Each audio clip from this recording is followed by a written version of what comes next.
আজকে বাঁকুড়া রাজপথে হাজার হাজার কর্মী সমর্থক বিজেপির মিছিলে উপস্থিত।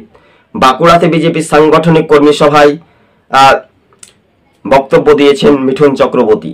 মিঠুন চক্রবর্তী বলেন, 2026-এ ফুটবে পদ্মফুল, বাংলা ছাড়তে হবে তৃণমূল। আপনারা দেখছেন টিভি সকাল ইউটিউব চ্যানেল। দর্শক বন্ধুগণ, প্রথম থেকে শেষ পর্যন্ত দেখবেন। চ্যানেলে নতুন হলে অবশ্যই সাবস্ক্রাইব করে পাশে থাকবেন। আপনাদেরকে আমরা জানিয়ে রাখি, নির্বাচন যতই এগিয়ে আসছে ততই শাসক দল তৃণমূল ভয় পাচ্ছে, প্লাস তাদের ভোট কমছে। মৃত ব্যক্তিকে জীবিত বলে ভোট দিয়ে তারা ভোটে জিতার চেষ্টা করে রাজ্যের শাসক দল তৃণমূল, তবে আর পারবে না। তবে হাজার হাজার ভোটার বিজেপিতে সামিল হচ্ছে গোপনে। তবে এমনটা ইঙ্গিত সামাজিক মাধ্যমে আমরা জানতে পারছি। তবে 2026-এই বিজেপি একটা বড় চমক হাসি ফোটাতে পারবে।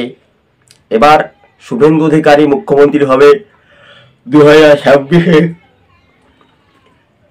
তা কিন্তু স্পষ্ট হয়ে গেল।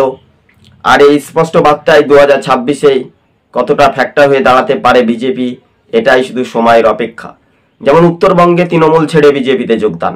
আপনারা জানেন উত্তরবঙ্গে 54টি বিধানসভা আসন, আর সেখানে মেজরিটিতেই যে সরকার থাকবে গদিতে, সেই সরকারের মুহূর্তে কিন্তু বিজেপি এগিয়ে রয়েছে বর্তমানে 54টি বিধানসভা আসনের মধ্যে।